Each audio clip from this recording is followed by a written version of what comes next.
అమ్మా, నువ్వు నీ చిన్నప్పటి గురించి చెప్తా అన్నావు కదా. అవును, ఎట్లుంటుంది మీ బాల్యం? ఎట్లుంటుంది? చాలా బాగుంటుంది. మీరు ఎక్కడ పెరిగారు మొత్తానికి? మా అమ్మ వాళ్ళ ఊరు ఎక్కడది? కొండాపూర్. ఎక్కడ ఉంటుంది? కర్మల్ సైడ్ ఉంటుంది. ఆహా, కొండాపురా.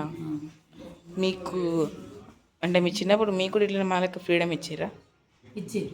ఆడుకున్నారా? ముగ్గురు ఫ్రెండ్స్ మేము. అవునా? చాలా అంటే చాలా జానీగా ఉంటాం. ఎంత మంచిగా, కానీ పెరిగినాక ఎక్కడో అక్కనే విడిపోయినాం, మళ్ళీ కలవనే లేదు అసలే. అవునా? ఒక ఆమె చాలా దూరం అట, ఆమె ఇంతవరకు అడ్రస్సే తెలియదు నాకు. ఒకటి ఇక్కడనే మన జగిత్యాల సైడ్ ఉంటుందట, కానీ అది కూడా ఎప్పుడు కలవాలి. కానీ జాని దోస్తులు ఉంటా మేము. అవునా? 12 సంవత్సరాలు 13 సంవత్సరాల దాకా మంచిగా కలిసిమెలిసి ఉండేవాళ్ళం, ఆడుకునేవాళ్ళం. మరి ఎప్పటి నుంచి మీరు ఫ్రెండ్స్ అయ్యారు? ఏ ఏజ్లో? చిన్నప్పటి నుంచి, అంటే 5 years నుంచి మంచిగా కలిసిమెలిసి ఆడుకునేవాళ్ళం. తుణుకుడు, ఎగురుడు, పొలాలు, చేన్లు, పేరళ్ళు ఇవన్నీ ఎంజాయ్ చేస్తూ బాల్యం అంటే ఒక 12-13 సంవత్సరాల దాకా మంచిగా ఫ్రీగా పెరిగినవురా. ఇక 15 సంవత్సరాలు వచ్చినాయంటే నాకే ఫస్ట్ మ్యారేజ్ అయిందనుకో వాళ్ళిద్దరికన్నా. నువ్వు చిన్నదాన్ని కాదు కదా? నువ్వు చిన్నదాన్ని కాదు, పెద్దదాన్ని కాదు. 15 సంవత్సరాలు అంటే చిన్నదాన్ని కదరా. అదే ఎందుకు అంత తొందర చేసిరు మరి?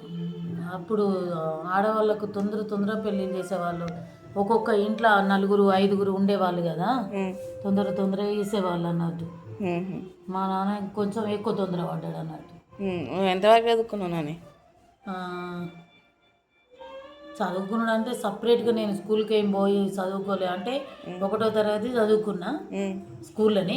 ఓకే.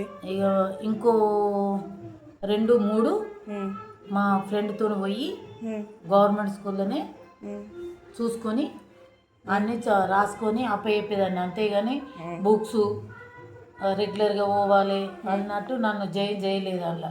ఎందుకట్లా? వద్దని, ఆడవాళ్ళు చదువుకోవద్దని అప్పుడు అదొకటి. అస్సలు చదివిపోయలే, మా అక్కని చదివిపోయలే, మా చెల్లెని చదివిపోయలే. మీ చెల్లెనా? ఎవరిని చదివిపోయలే? ఎవరిని చదివిపోయలే. ఒక చిన్నదే కొంచెం పోతుండే 2-3.